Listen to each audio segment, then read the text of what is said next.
Well, hello, everyone. This is Peter Boumgarden here from Washington University in St. Louis, and I'm really excited for today's conversation.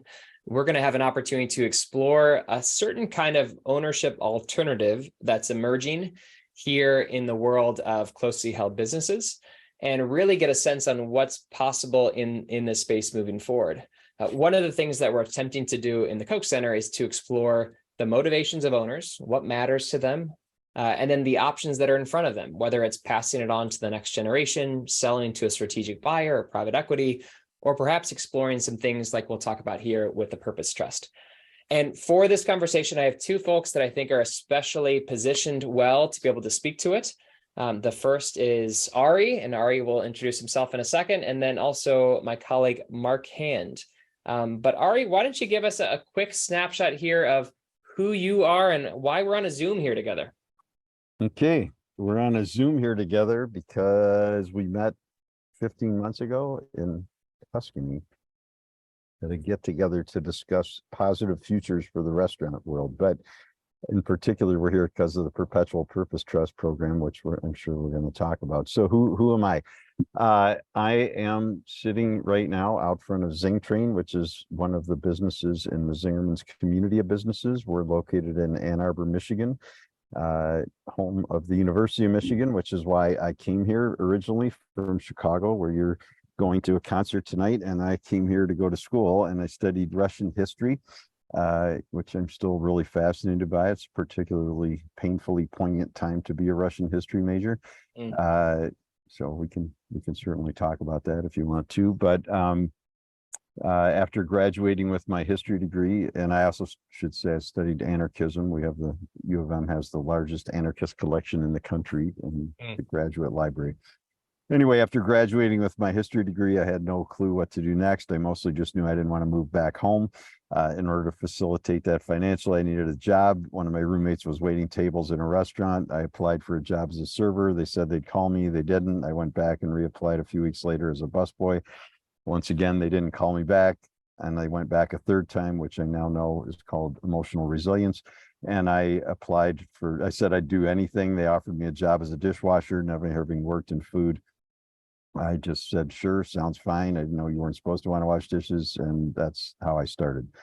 So I really lucked out. I'd love to tell you some glamorous story about how my mother was this great cook, and from the time I was 10, I knew I was going to have my own place, but none of that is true. My mother was a good person, but not a good cook. I have a new pamphlet out that's not our subject for today, but it's about our food philosophy. And I think the first line is something like, once every week or so, my mother cooked us fish sticks. And that sort of epitomizes my childhood culinary upbringing. And nobody in my family was in business, so I didn't even know you could go into business. It wasn't like you. I know, Peter, you do a lot of work with family businesses. Mine is the opposite, where business wasn't even something that was on the menu of options. So I really just lucked out in the context of I stumbled into work that I love. I love the food. We work really just with artisan traditional food for 41 years now, and I'm still passionate about it. And then also stumbled into great people. So Paul Saginaw, who's been my business partner in this from the beginning, was the general manager at that restaurant. It was his first day. He had been promoted from bar manager, and that's how we met. And I prepped and cooked for and managed kitchens for about 4 years for that restaurant group before I decided it was time to move on. Paul had left a few years earlier and opened a pretty amazing little fish market that's still here in town.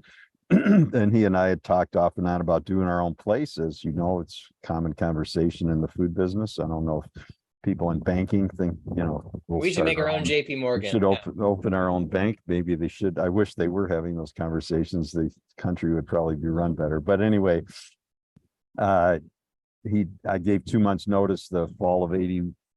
He didn't know I had given notice, but called me to see if I, maybe I should leave. And I was like, well, good timing, dude. I already gave notice. Let's go look. And so 4.5 months later, which would be March 15th, 1982, is when we opened Zingerman's Delicatessen. And the original space was a mere 1,300 square feet. And it was me and Paul and 2 employees. And then fast forwarding 41.25 years, we're now 750 people and I don't know, a dozen Zingerman's businesses. Our vision is that we only do stuff here in the Ann Arbor area and that we only do things once, so no replicas. And then we have managing partners in each business, and we can come back to that with governance, and we'll do about 75 million in sales this year. Yeah, fantastic. Well, I should have told you, Mark, that you were going to get introduced second, because it's going to be hard to follow that for your introduction. But luckily, I know interesting people. You're one of them. You also have an interesting story by which you got into the stuff you're interested in. So before we get back to Ari and Zingerman's, Mark, tell us a bit about your background and academic interest in this space. Sure, I'm happy to, Peter. And Ari, my only food service experience was in middle school when we did a fundraiser at a church for a trip we were going on. And I spilled hot coffee on a lady's lap. She happened to have a very old school polyester dress, and it rolled off onto the floor. Awesome. So no harm, no foul. But I decided at that point that I probably didn't have a bright future in food service. But what about the so I ended up. resilience? You needed If you want to change careers, we could hire you. I lacked emotional resilience at the time. And so I spent the early part of my career in community organizing and development before beginning to make investments in social enterprises. And so I've always been interested in different ways that we might achieve some of the goals that we have to reduce poverty, to increase human flourishing. And when I went through a PhD program that I just finished, part of my interest was in the intersection between markets and politics, between the making of money and maybe governance and democratic decisions about how that money was made. And so I'm now an assistant professor at the University of Texas at Arlington, where I study employee ownership and workplace democracy. And in particular, I'm curious about the emergence of what is really a new organizational form that's emerging, not just in the United States, but around the world, in which companies are increasingly owned by a purpose rather than by an individual or a group of individuals. And that has massive ramifications potentially for not only how those businesses are run and how those individuals in those businesses operate and relate to their business, but then also potentially, depending on how many of these things develop, how our economy functions. And right now, Zingerman's is one of a very small number of these kinds of organizations. So in the world of employee ownership, there are employee stock ownership plans and worker cooperatives. And now increasingly this small group of companies, about 36 of them, that are owned by a purpose through the form of a trust. And some of our listeners will have heard at some point that Patagonia became one of these at the end of last year. And there are now rumors that Bloomberg is considering the same. And so this pretty interesting little structure has gone from almost unheard of and completely unused to now the 7th wealthiest person in the world is considering using one of these structures. And so I think it's something that is worth studying. And that's particularly why I'm excited to be here with you all today and to hear exactly what goes on inside of one of these companies from Ari. Well, Ari, to be clear, I'm not the 7th. Are you the 7th? I was wondering. You're the 7th. Here we go. He's top 10, but not quite at the 7th level. So, Ari, I want to step back from the actual decision here for a second and to talk about your motivations as an owner. Mm-hmm. And in particular, the motivations that translated towards things that you were or were not interested in when it comes to the alternatives. So in other words, What do you care about? What's the mix of financial and non-financial elements? And as you started to think about its fit to options, even before you thought about purpose trusts, did that make certain things off the table? Did it raise certain things that you wanted to do when it came to exploration? Tell us a bit about that. Okay, I'll do my best. I guess for a couple contextual things. So when we opened, 41 years ago, this was not something we were that worried about. Like most people who start a business, it's more just, can we make it through the first year? And if you made it through the first year, how do we make it through the next couple of years and on from there? So this was not something that we started the business with this in mind. And then we're not in denial about succession, but it's a challenging conversation in many ways. And I don't know that we actively resisted it. It's just, there's no clear, great answers, right? And I think, as you both know, I mean, and Peter, you do work with family businesses, it's often clear from the get-go that they're going to leave it to their kids. And in that case, it's fairly straightforward. And there's issues, I'm sure, that go with that. But that wasn't one of the options for us. I don't have kids. It was never Paul's thought that he would leave it to his kids. I don't think they have any interest in doing it. They work in the arts and music, which is awesome, but not related to this. And so that was off the table.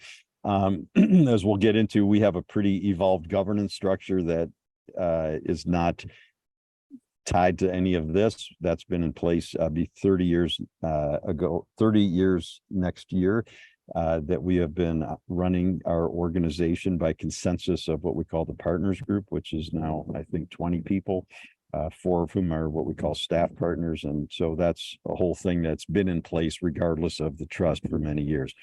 The other options, as you know, and you guys study this for a living, so I'm only the dumb user, but one option, of course, is you sell the company, and that's a fairly common one. I have many friends of our age group who've done that. It's not out of malice. They're just, it's time to, let go or move on or go do something else. They've built up a lot of value, and it's a normal, in quotes, way to get out. Like, you sell it to people who you think are sort of values aligned, at least. And they are usually bigger companies. That's why they have a lot of money, that they can pay you what the marketplace tells you the company's worth, which of course we know I don't have the money that the company's theoretically worth. It's a theoretical model that never quite made sense to me, but it's all gambling. That's even being the 10th wealthiest individual in the world. You still don't have the money. Seventh. Yeah. So that was not, we didn't want to do that. Another option is, as some friends of mine have done, is to go public, which is another way of selling it, and you get a lot of money that way, but you can keep running it, but you're now subjected to the market pressures, which is not my interest to work that way. Another option is, of course, the employee stock ownership plan, which you mentioned, which I never really intuitively liked, and then I've since learned there's some other issues that I really don't like about it. And so there just seemed like there wasn't any great way. And one option for us is that the other partners, managing partners of our businesses, could buy us out, but that would have meant them borrowing quite a bit of money and going in debt, which in theory makes sense if you're going to flip the company in 5 more years and cash out at a bigger level. But if you're not really selling the company, it doesn't make a lot of sense. And it wasn't really our intent that we would give them a good deal, but then they might turn around 5-10 years later and take the big deal from somebody else. And it's hard to turn down those deals. And so there wasn't really a great option that we were looking at. And so around 10-12 years ago, I was reading E.F. Schumacher's book, Small is Beautiful, which came out in 1973. So whatever that is, 50 years ago this year. And it's not the main point of the book, and I do highly recommend the book, but somewhere about 2/3 of the way through, he writes about the Scott Bader Commonwealth in England. And I'm going from memory, so I might be slightly off on my dates, but Scott Bader was an immigrant from Switzerland to the UK, I think around the end of World War I. He got an hourly job, which he didn't really like. In 1923, I think, he started his own company, Scott Bader Company, and chemical industry, and they did good work. They grew. Again, they could tell their own story far better than I am, but the main point of the story is that in 1951, I think he decided it was time to do his succession. He didn't want to leave it to his kids. He didn't want to sell it, and he created this Commonwealth, which is now what we're calling here a perpetual purpose trust, really, where the benefit of the profitability would go to the employees, but essentially the company was self-owned so that it couldn't be sold. And that if it was sold for some catastrophic reasons, I forget the number, but 2/3 or 3/4 of the sale price would go to nonprofit, to charity, so that it wasn't going to do what's happening to ESOPs, which is the owner sells it to the ESOP, who turn around and flip it for a lot of money 5 years later or whatever, which is, I think, what just happened in New Belgium Brewing. So I really like that. And as you said, I started to share this idea and met mostly with like eye rolls, and it's illegal. You can't do it. It's impossible. It's stupid. Why would you do that? But I'm quietly tenacious, mostly quietly, not always. Emotional resilience. Yeah, it is. It's so I just kept poking around and asking questions, and it felt like a good outcome to me, in part because we could create it in a way that would benefit as we wanted the people working in the business, but also equally important to keep it in the community. So all our businesses, as I said earlier, are located here in the Ann Arbor area. And it just it just seems like ripping it out of here would cause a lot of harm to the ecosystem. And the typical models, like when you sell it, like all of a sudden somebody in Manhattan or Dubai or London or San Francisco is now making the decisions. And so the power and the profits start to shift further and further afield from the local community. And people are deciding what the price of a corned beef sandwich should be, or whether we should sell corned beef somewhere where they might have visited 3 times here. And it just doesn't make sense. And this way it allows us to keep the purpose, of course, but it allows us to keep the business in the community, hopefully for many decades to come, if we run it well. And it allows the profit to stay mostly within the business and not to be sent further and further afield in a much more colonial context, which is the work is done one place, but the money and the decisions are made half a world away. So that's my synopsis. I love it. I love it. So I want to make a few connections here, but let me just play this back to you. So it sounds like one way to think about this transition was that one motivation, but less so than for others, was profit. There's a financial transaction that's happening here, but it's not the number one motivation for you. Correct. And instead, there's some other things around continuity with what you were doing, immersion in the community, some level of wanting to avoid the possibility of it being sold downstream in ways that would change its entity. And then also trying to avoid some elements of future owners not being immersed in this business and therefore understanding how it should work or the things that could drive its value, financial, but also non-financial in the entity. Is that a fair way to capture that? Yeah, I think so. It's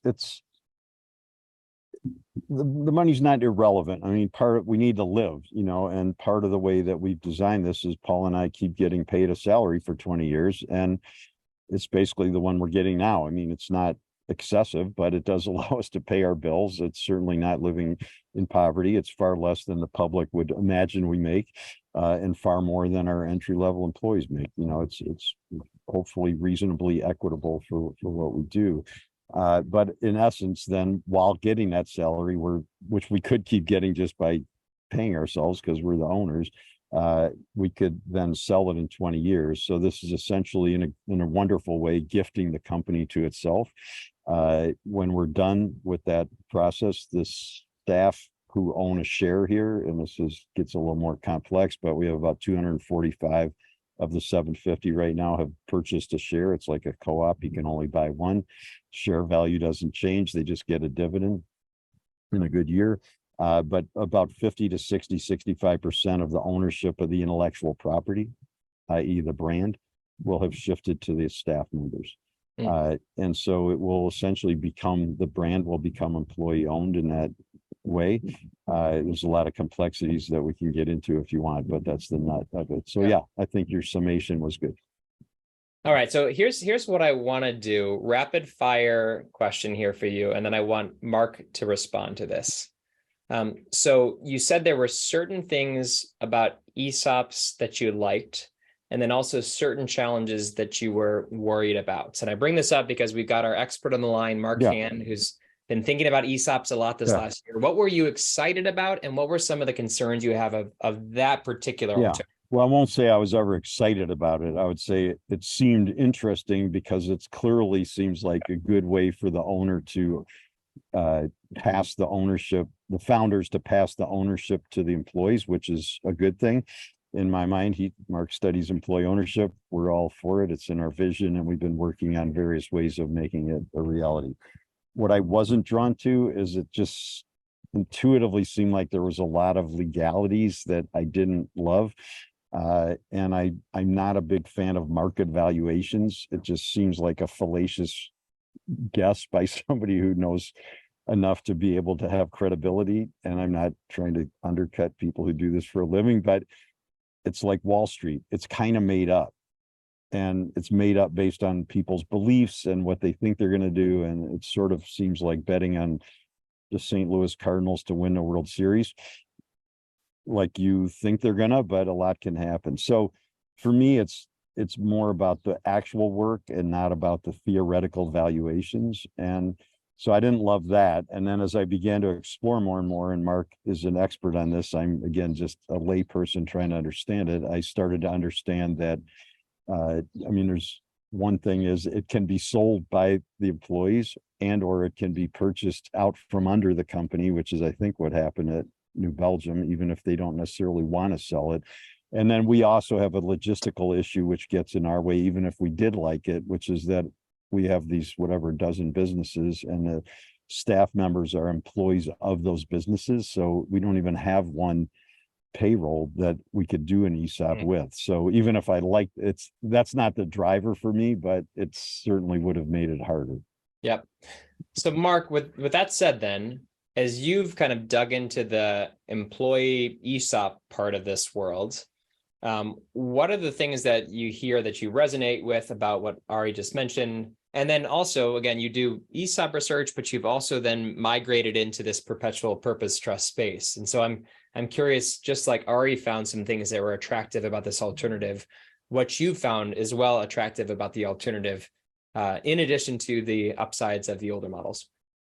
Sure. Well, I can tell you, Peter, that just to step back in terms of scope, the ESOP structure has been around for a long time, since the 70s in law. And in the United States, there are about 10 million workers that are covered by an ESOP in some form or fashion. And so that might not sound like a lot, but compared to the growth of this new form of perpetual purpose trust, they're still the first thing that most people think about when they think about employee ownership. And one of the things that is reflected in what Ari is saying, I think, is that when people talk about why they might look for alternatives to the ESOP, one is the cost and the other is the complexity of it. So they are structured as a retirement account and regulated as a retirement account. And that comes with a lot of complexity and a lot of cost to it, including having to value the company every year. And so that it sounds like Ari is one of the things that might have made you look for alternatives to the ESOP. Now, what they have that is important, that is harder to naturally structure into an employee ownership trust or a worker co-op is the equity ownership. And so it's pretty simple in a trust structure to set up, or a worker cooperative structure to set up profit sharing. But if you want your employees to have appreciating equity in the company that then they can sell for a much larger amount, then that's how the ESOP is structured, and that's how it's set up. And so the New Belgium example is one that's really instructive, because from one perspective, maybe it's bad that it is no longer employee owned. Maybe if that was one of the purposes, was to generate a sense of ownership among employees, that's no longer there. But if the purpose was to make a bunch of employees really rich, then they succeeded. And there are now people who are millionaires who might not otherwise have been. And so the way that I think about it as somebody that's interested in employee ownership writ large is that depending on the motivation of the founder and the kind of business, one or another of these structures might be more appropriate. And so if you have 6 employees, maybe a worker cooperative with direct democracy is a good way to go. Maybe once you get up into 40 or 50, that starts to feel a little cumbersome and the trust starts to fit. But if you're a giant company with a pretty stable valuation, maybe an ESOP is the right thing. Yeah, and I think it makes total sense. So for us, building on what Peter asked before and what Mark just said, like the keeping it in the community is a big driver, as well as employees doing well. And so making employees wealthy is clearly a good thing. At the same time, it then completely undercuts the other piece. And so this was a way that it seemed like we could have gradual improvement in people's financial health, which is honestly what we've had. I mean, like, yes, we're doing pretty well, but it's 41 years down the road. It's not like, and we've chosen over and over again not to sell the business and not to do the things that would bring a lot of quick cash in. And that's not a value judgment, but this seems a way to go forward that's congruous with how we created the business. Peter, back to you. Look at that. I feel like a talk show host. That was a nice transition. So here's one other, think of it as a little path outside of this, but I think it's worth digging into, that I want to address before we then dig into the weeds in the purpose trust. And it was around this governance piece. And so one other thing that I think is interesting about the connection between the two of you is, Ari, here you are talking about this group of about 20 or so that look for consensus. Mark, I know you've been looking at some things around workplace democracy and other forms of kind of consensus building. Yep. So Ari, I wonder if you can speak a little bit in Yeah. detail around what is this governance model and what you get out of a consensus-based approach. Yeah. And Mark, as a little bit of a response to that, what are the things that are happening in this workplace democracy space that might be related to that or extend the stuff that Ari mentions? Absolutely. So, yeah, I mean, I think it's just what you're describing. I mean, so Paul and I, not necessarily intentionally, but we just always worked as equals.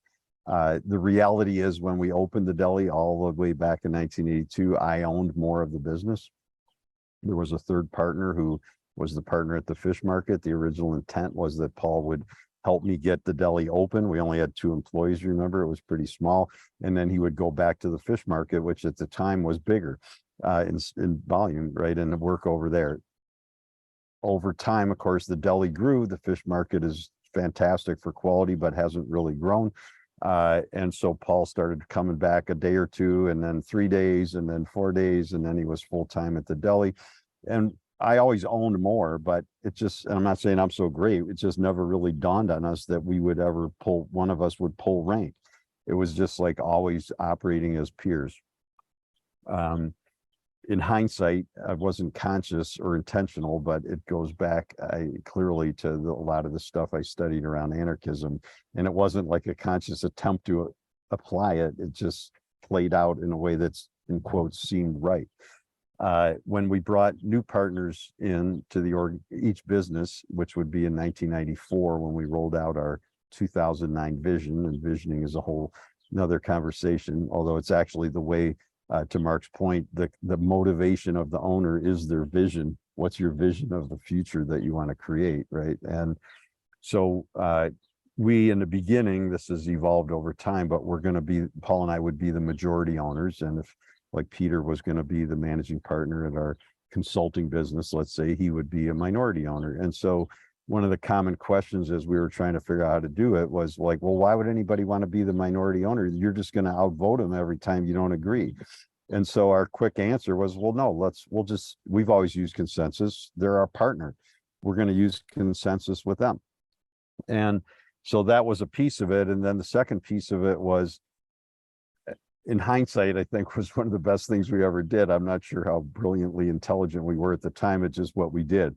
But we wanted it when we wrote the 2009 vision, which described having this community of businesses all located here in the Ann Arbor area, managing partners in each one, each business being unique, et cetera. We wanted it clearly from the beginning to be one organization. This was not, as is commonly done, and again, no judgment, Ari and Paul invest in multiple businesses. This was clearly from the get-go one organization with semi-autonomous pieces. So it's actually meant to be a healthy application of the federal-state relationship, which is not being modeled very well in the country right now, but it's not supposed to be conflictual. It's supposed to be collaborative and mutually rewarding. And that's what we wanted. So part of what we did from the beginning in 1984 was to say to all of the managing partners, not only are you charged with running your own business, but you're going to sit in this group, which was like 6 of us in the beginning, sitting on the floor at Maggie Bayless from Zing Train's house. We're going to run the Zingerman's community of businesses by consensus of this small group.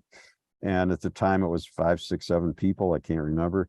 It wasn't to make the decision about what a cup of coffee costs. It wasn't to make the decision on which manager got hired to run the deli sandwich line, but it was about organization-wide things. So everything from benefits plans to starting a new Zingerman's business to, I mean, we weren't thinking about it in 1984, but writing the next vision, whatever it might be. And that group grew as the organization grew. There were more partners. And then 8 years ago, this fall, we added 3 staff partners. So these are in the spirit of Mark's comments about democracy in the workplace. This was a way to incorporate formally more voice. So they do 2-year terms. I can talk more about how they get the position. It's the opposite of the American political system. So they don't run for office. It's a very other focused, not me focused. process. Last summer, we added a fourth because it's gone so well. And so there's, like I said, now about 20 people in that consensus, and we just met yesterday, and it's just what it sounds like. Consensus works. People have a lot of negative beliefs around it. We have some nuances, which if you want, I can get into, that I think have made it more effective, but consensus just takes longer, but you end up with far more effective work. It institutionalizes or systematizes more diversity. It doesn't guarantee it, but it invites it. And it pushes us to have the conversations in advance, as opposed to the typical autocratic model where the boss with 2 or 3 people retreats to the back room. We don't actually know what we're doing, but we can't stand it anymore. We're supposed to look decisive, so we go announce a decision. And if you're Vladimir Putin, you invade Ukraine. And that's a horrific example, but it's exactly the same model that is used to run most companies. And this may move more slowly in a way, but nature, when it's doing good things, nature also moves slowly, not quickly. So Mark, what are you seeing in this democracy space that's related to what Ari just mentioned? You have this kind of representative democracy model in terms of these employees that are being a part of it, the workers that are being a part of it. What's happening here, and what's the potential of those kinds of alternatives that you see? That's great. Ari, it's really fun to hear you use some of that language, and it reflects some of my interest as a political scientist in how these companies are run. And one way that I talk about it with my political science students is, up until just a couple of 100 years ago, in many parts of the world, we just assumed that you had to have a king. We just assumed that you had to have a leader, and that power and authority would flow from that leader. And even in the beginning of the United States, there was one American founding father who said that the king is the sun around which the world revolves, and couldn't conceptualize that we might have an alternative system. And we've been able to develop this amazing experiment in which we have these ideas about how power might be split up. So Ari, to your point, that sovereignty might be both at the state and the federal level is a revolutionary concept that we adopted from the Iroquois, or the idea that we might separate powers into different branches, and that kind of hierarchy, which we also absorbed in part from Native American governance. Yep. And so there are all of these different ways that we might experiment with how to make big decisions.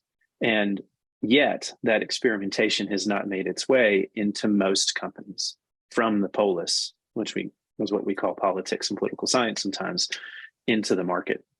Now, one of the things that might be interesting to some of the listeners or viewers here is that Ari is on one end of experimenting with some of the more radical techniques of how we might make some of these decisions, but that there might be some more entry-level things that companies could do. So, for example, you could have a representative of employees on the board. This is something called co-determination, which is pretty common in Europe, in a legal structure in Germany, for example, in which you just have a representative of that group of people on the board who has a vote. You might also have works councils that are responsible for a particular part of the business, in which workers are given some power or authority over a chunk of the business. But even before you get there, you might just begin to experiment with how it is that workers might have an increasing amount of voice in the decision-making of the company. And that's reflected in some of what Ari is talking about. So some of the companies that have converted to trusts, and even some ESOPs, for example, use a system called the Great Game of Business, which is a way of opening up your books to employees so that they can see what the financial statements of the company look like. And that's pretty unusual, but it is a way to begin to incorporate employees into the conversation about how decisions are made in the company, even if you're not structurally working them into the final call. And all of those things, to me, are expressions of what I would call workplace democracy. Yep. And I'll just add, that's awesome. We've been open book, Great Game, for 30 years. In the e-news that I do, which Peter mentioned, thank you for the kind words. This week I wrote about our bottom line change process, which is an inclusive change process, which is what I often say is it's like open book, but for decision making around the organization. And then I don't think it was really a conscious decision, but about 20 years ago, all our meetings sort of became open, with a few minor exceptions. So really, if you want to show up, so I, mark my my anarchist stuff is really direct democracy, not representative democracy. And so if you want to say something, just show up I'll leave the curse words out, but show up at the meeting. And if you can't get there, then tell somebody else what you think. But me trying to guess what you think, with all due respect, and I don't know a better solution with 300 million people or whatever in the US right now, but I don't really, when they say the American people want something, I'm like, I barely agree with myself or Paul, let alone the other 299.99. And it's really about giving people a voice in the context of dignity, that they have a meaningful say, and not a dog and pony show where, we have a council. And Peter was at the thing with me in Tuscany, and people were in a nice way talking about setting up employee focus groups to share ideas. And I'm like, why don't you just put them in a meeting? Instead of sending them off to the kids' table and then you relate back what some of their ideas were, and then you talk about them. I'll leave the swear words out again, but why don't you just put them at the table? Because they know as much as we do. They just know different things. And if you want diversity, then institutionalize diversity. And diversity is not just about hiring more effectively and equitably around race and gender and sexual preference or whatever. It's also about perspective. And those things for us have been very important. So open book, the bottom line change process, and opening the meetings. And that's created over a lot of years, Mark, I think a pretty collaborative culture where it's not like we don't screw up and somebody kind of makes, it's actually just, doesn't matter what the details are, but we're a small group here has moved way down the road to make a change, and they haven't conversed. And, some people are pissed, and it's going to get worked through constructively, but it's a good example of where the culture is going to stop somebody from, their intentions are good, but it's going to stop it from going awry by letting an isolated group make a decision. And it's not actually the bosses that were doing it, but it's just an interesting example. Well, if I can, Peter. Yeah, please. Just follow up on that real quick, because I think it touches on one of the questions that you asked us earlier about motivations. And I think that some of what is interesting to me about the trust structure is that depending on how it's set up, it can hit a ton of different motivations that founders might have. And so in a paper that Peter and I are working on right now, Ari, one of the things that we see is that founders or owners in some of these transitions that they're trying to make, they do have financial goals and motivations, and there is nothing inherently wrong about that. Yep. Biohabitats is a company that just converted to a trust, and being able to be a good father and provider to his children is one of the first things that the owner in making the transition wanted to account for.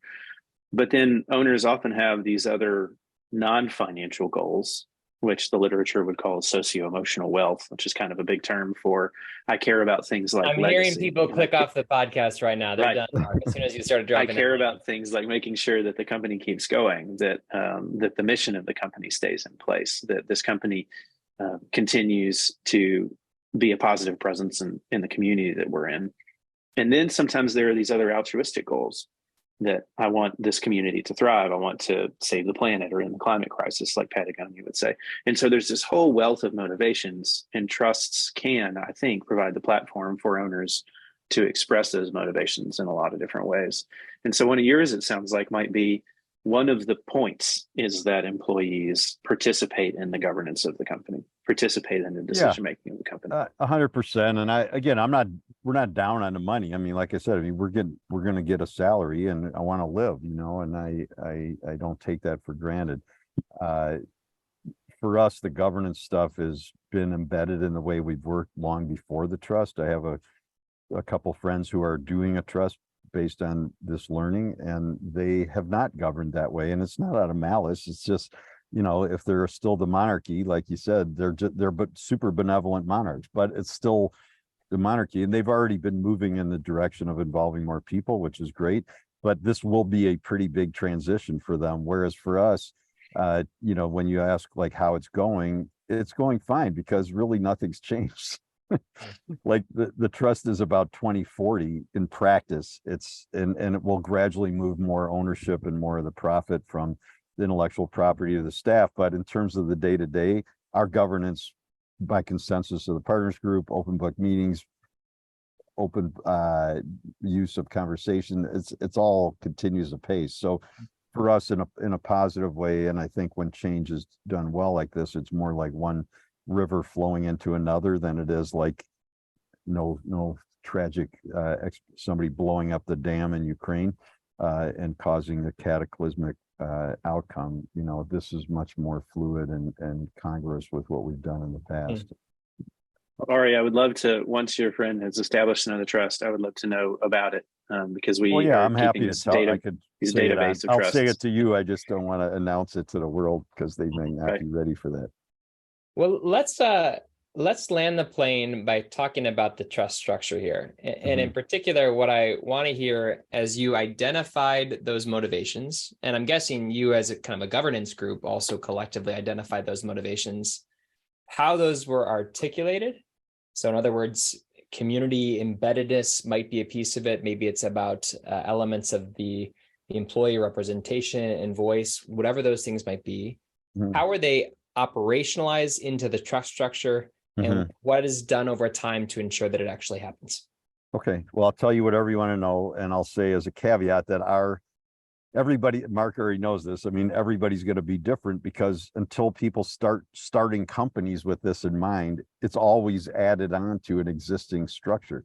It's always added on to an organizational history that didn't just start today. So I guess in the same way for the many flaws of American democracy, which Mark and I can go on at great historical length about, but assuming that we acknowledge those, it was started that way.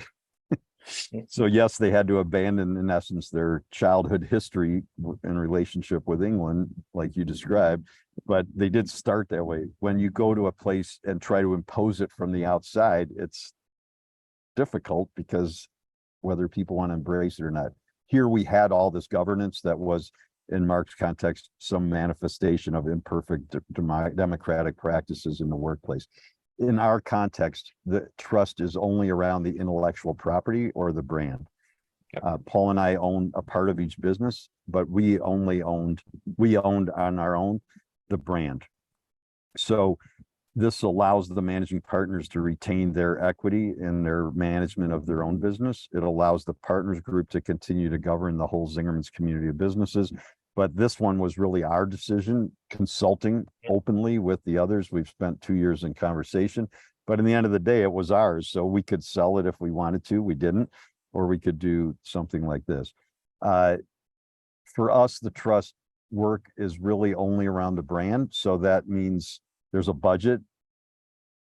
The profit, of course, is what's left after the budget is spent.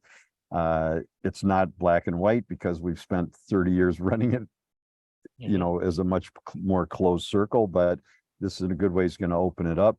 So there's 3 boards that go with the trust. I forget the exact names. One of them governs the budgeting and the work around the intellectual property, which could be approving a new use of the name. So that could be a new Zingerman's business. In order to get to that stage, that business would already have been approved by the partners group. So it seems like kind of a no-brainer. If it got through the partners group, then the trust group is going to approve it, of course. It could also be if we wanted to co-brand. So if the Koch Institute and Zingerman's were going to co-brand some program, it would need to approve the use of the name and the licensing agreements. And then it would also, though, say no to something that's not ethically aligned. So as I've said many times, if the American Nazi Party said, dude, we love Zingerman's, let's co-brand a t-shirt, we could both come out ahead, we'll give you $5 million for it, that board's going to say no because it's not aligned with our values and our purpose. And then it also needs to manage the use of it. So if there's, as happens once a year or whatever, somebody starts using the Zingerman's name somewhere, they don't have permission, it needs to be, that board needs to be the people who call. The biggest thing the trust actually does is that it says no. If somebody wants to sell the business, unless it's a cataclysmic thing, its job is to maintain the organization in line with our values, our mission, and our beliefs. Obviously, it's not 100% black and white. It could be sold. So as I've said, like if we were in New Orleans and climate change dictated 15 years from now, we're going to be underwater in a few years, it would make sense to sell it. Other than something that extreme, it's really not meant to be sold. The employees will get more and more of the profit, but their governance say in the organization is already coming through the partners group and the open meetings over there. So the way we have it, the trust has really no say in the running of the actual organization. And the actual organization has no technical say in the trust, although there's crossing over in the boards. Great. I don't know if that, I said that in a way that made sense, but No, that's perfect. And I wonder, just for a second, Mark, you've looked at, for example, the Patagonia model, that's been talked about a lot in the media. People have discussed it a bit more, but where is there alignment between the Patagonia version and what we just hear from Ari? Where are there distinctions between those? Because again, there's 36 of these or so. They probably all take 36 different forms. But I wonder if you can speak to what you heard from Ari and how it situates itself in the context of other versions that are taking place. Certainly, yeah. So I'll touch on the Patagonia model briefly, and then actually I'd like to move to another company that might be a simpler example, even for some of the folks that might own businesses and be listening to the podcast or watching the video. So the Patagonia model was different in one large respect, which is that it was a gift of the entire company. And now there is a trust that oversees the running of the company, which then, to my understanding, then spits profits out for its charitable work. And so that might be an option available to some of the super wealthy, but a more interesting analog for other listeners might be there is one employee ownership trust. There's one of these organizations in Texas. It's called ACP International. And the way that company, which makes signage for roads, among other things, the way that worked was that the founder actually sold the company to the trust, which now owns ACP International and is responsible for ensuring over time that ACP International operates to the benefit of the employees of ACP International. And so over time, that founder, his name is Joe, he's a great guy. Over time, Joe will get paid out for the sale of the company by the trust, which oversees ACP International. And so that kind of transaction is probably the simplest and the one that's most readily available. And I think the kind of thing that is most likely to be used in the United States by a lot of folks, because it looks a lot like what we see in the United Kingdom, where there are now thousands of these things. yep.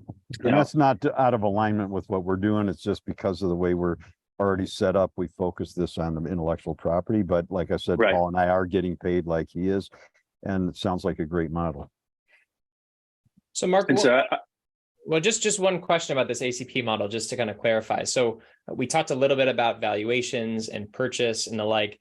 What might one expect in terms of a purchase price when sold to a trust versus if ACP were to go out to the market and sell it to a strategic buyer, a private equity group?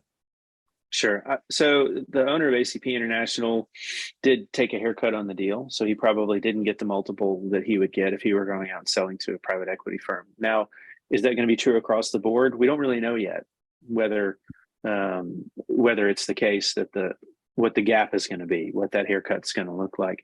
But it was one that was small enough that this owner felt like, if I'm considering how to leave this organization into the future, he's in his early 70s, I think, maybe late 60s now.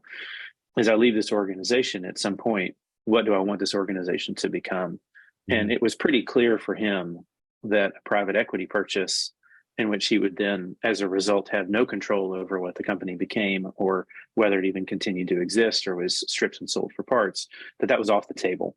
And so for those owners that are driven exclusively and only by maximization of the amount of wealth that they can pull out of the company, that's probably the avenue for them, is probably a private equity sale. For those owners that want to think about, that have some of these other motivations at hand, there are some of these other structures available with which they can begin to figure out what's the right structure that might help me balance the different motivations that I have coming into the deal. Okay. Well, let me end with one question for each of you to close us off here. And so, Ari, I'm going to start with you. When it comes to a thing that you think that Zingerman's in this new form needs to keep their eye on, you all need to keep your eye on to have the kind of outcomes, financial and otherwise, that you desire moving forward, what is that thing or set of things that you think are most critical? Well, I guess what I'll say, it's another conversation, but I've done a lot of work around creating this, as Peter knows from reading stuff, but this metaphorical model of organizations as ecosystems. And, Mark, what I've been saying is that this is really like helping Zingerman's community businesses become an old growth forest instead of what most owners historically have done, which is start the forest, grow the forest, clear cut it, take the money and retire to Arizona or wherever one wants to go. And that's not evil, but the industrial mindset says, hey, there was 5,000 trees. We're just going to plant 5,000 more new ones over here. It's going to be the same. What's the big deal? But anybody who studies ecosystems and forests knows that an old growth forest impact on the greater ecosystem is not the equivalent of 5,000 new trees planted in an industrial forest. And so this is really a chance to do that. That said, for us to get to the old growth forest, we need to operate well. So it's all the same stuff that we've been trying imperfectly to do for 41 years. We need to give great service. We need to serve amazing food or deliver great training, and we need to watch our margins and cost our products and keep the waste in line and all of that.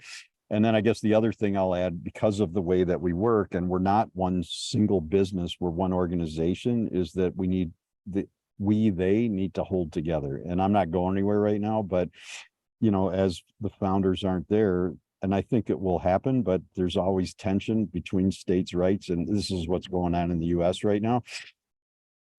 Like if I'm, thinking negatively and I'm in Nebraska, I'm like, I'm not paying for a Navy.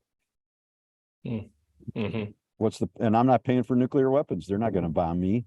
And I'm not paying, so when we start going down that road, it can really, it's logical to some degree, but it creates a disintegration. I'm a big fan of Timothy Snyder's work, the historian of Ukraine, and he's written a lot about autocracy and democracy. If you don't know it, I'd highly recommend it. But he writes a lot about that we need to be conscious of how much work it is to keep a democracy healthy. Like if you just assume it's going to be there, it's going to come apart. And I think that's true for the organization. And I'm not saying that in a doom and gloom way. It's going to require 10 years, 20 years, 40 years down the road, people who continue to choose to give up a little bit of what they could have for themselves in the moment in order to create the greater good. That's great. And Mark, just to close this off here, when you think about the owners in light of our project on owner motivation, the owners that might benefit from considering this as an alternative structure, what is the profile of owners that you think maybe isn't thinking of this right now, but would benefit from looking into the kind of stuff that Ari or other organizations are doing? Sure. So my thought here, Peter, is that if we can make more good options available to owners, especially as more business owners in the United States hit that point where they have to decide what to do next with their company, the more options available to those folks, the better. And in part, that's to Ari's point that if you're a startup, you get a lot of love right now. Everybody is interested in entrepreneurship. Everybody is interested in how do we create more firms. And it's hard, but it's harder to talk about what are the things we need to do to make sure more firms stay alive. And so for those owners that are interested in making sure that the organization that they developed continues after they're gone, the trust structure might be a really good way to do that. And it might be the kind of thing that could be framed as so important to policymakers that we would figure out how to incentivize transitions into these kinds of ownership forms in order to make sure that those companies that do exist continue to exist. It's a lot easier from a policy perspective to make sure that 10 firms in your county stay where they are than it is to grow 10 firms into your county that don't exist right now. So I'm really encouraged by this kind of move. And then within the company, I think if you're an owner thinking about this, that if part of your motivation is figuring out how to turn your workers into leaders or owners, or to extend it even beyond that, better citizens and community members, that elevating employees into some of the management of the firm might be the way that we do that. And for me as a political scientist, might be part of how we reestablish some of the habits and muscles of democracy that it sounds like Ari might agree with this, might be getting a little weaker right now. Yes. So I'm very excited and really grateful to be here, Peter. Ari, awesome to meet you. Back at you, man. I look forward to reading your stuff. And I write a lot about the application of anarchism to progressive business. So it might be interesting from your political science background. I've read some. I'm looking forward to reading more. Well, Ari and Mark, it's been great to have you here. Mark, I think your comment was spot on, which is oftentimes we limit our sense of what's possible. And so for a family business, for example, they might limit the only consideration to I have to pass it on to my child, and they should expand their options to alternatives. And the same is true for the MBAs that come through our respective programs. Sometimes they think the only way to be successful in a business is to go get venture capital, grow it, and then eventually sell it. And I think there are really important lessons to be learned from companies that are exploring the landscape of what motivations look like, as well as the alternatives that are in front of them. So grateful for the two of you for the time. Again, thank you for the space here. And I hope this is helpful for many people as they think about the alternatives in front of them in their own transitions. Thanks again. Peter. Thank you both.